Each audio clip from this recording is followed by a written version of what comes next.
I'm Joe Chille, and you can listen to me mornings on the Big Weck. Joining us on the Big Weck, Buffalo on the Rise, is Keith Vona from Richmond Vona. Keith, nice to see you. Good to see you as well. Thanks for being here. To begin with, maybe you can tell us what Richmond Vona is. It's a law firm, correctly? Yes, sir. Okay. Richmond Vona is a personal injury law firm started by myself, my partner, John Richmond. Our 4-year anniversary will be this December, and we've just been kind of cruising along and growing rapidly and having a good time. Our primary focus is on client interaction, making sure that they have the best experience they can under the terrible circumstances in what they're going through. And that kind of brings us to what we're talking about. We're going to focus on the Veterans One-Stop Center. How did you get involved with that? Sure. I've known about the Veterans One-Stop Center since it opened. I first heard about it through the Veterans Race, which we'll talk about a little bit later. Mm-hmm. I've been running it since 2012. I'm a former Marine myself, so that race, and as we get into it and talk about it, it generates a lot of revenue for local veterans to help them with support services and stuff like that. The Veterans One-Stop Center's been open for about 10 years, and by the end of this year, they'll have helped, I believe it's about 15,000 veterans locally over that period of time. Give me an idea, and I don't want to get too personal with this, Keith, but you know, did you experience personally, were there things that you had to go through when you got back from service that some of the other veterans are going through right now? Fortunately for me, no. The time that I went in, I was on a delayed entry before the first Gulf War back in 1991 in January. Okay. And I got a little nervous when that went down, but I was going in May and it was over in 3 weeks. So for me, I was very fortunate to not have any PTSD issues or see any of my fellow servicemen, Marines killed in action or anything like that. I'm very fortunate and I'm thankful for that.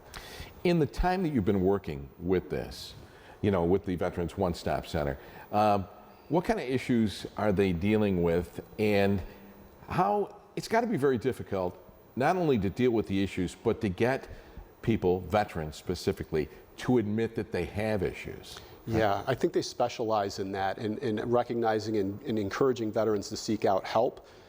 Some of the things they are excellent at and really important is suicide prevention. September Suicide Prevention Month. That's a big thing with veterans, especially who have PTSD, have been in combat, things of that nature. They also provide support for financial assistance, legal assistance, employment assistance, among other things. They actually just created in July a gym, I believe it's Cohesion Studio, and it's free to veterans, lifetime membership free plus one person. And it's a place only for veterans to be able to go out, work out, mentally prepare themselves for the challenges in life. And it's connected with the center, so they can get other resources while they're there. Now you talk about some of the mental things, emotional things that veterans might be going through. What about medical issues? Does that come into something that you're working with here as well? Yeah, I believe the One-Stop Center does help veterans with medical assistance, whether it's mental or physical. I'm sure they have outlets to get veterans into the right place to seek the right treatments. How difficult is it during Suicide Prevention Month to talk about something like this? I mean, suicide just seems to be such a topic that's verboten, you know, forbidden. You know, people don't want to talk about it. They don't want to admit it. They don't want to say that they have those kind of issues. Yeah. Is it rough, do you think, in your estimation, to pull that out of people? I think it could be challenging. In my former life, I was a police officer as well, so I've dealt with a lot of mental health issues on the street and people who are a danger to themselves and others. But I think you got to go at it head on at the end of the day.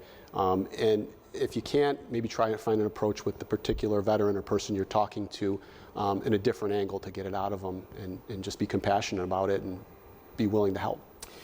How did your experience as a police officer lead you into this? Was it helpful in this? Was it, did it help?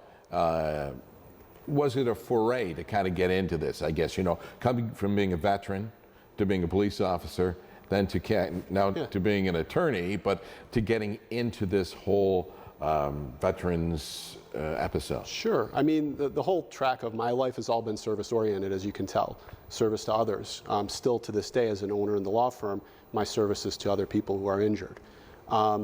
With respect to my involvement with the center, it started in, I think I mentioned 2012. I've been running the race. We'll talk about it, but we've been running the race every year, and we're a lead sponsor for it for the last 3 years, the #1 sponsor. It's really important. I think it's just a continuation. I'm serving my brothers and sisters in arms who are now out of the service but still need help.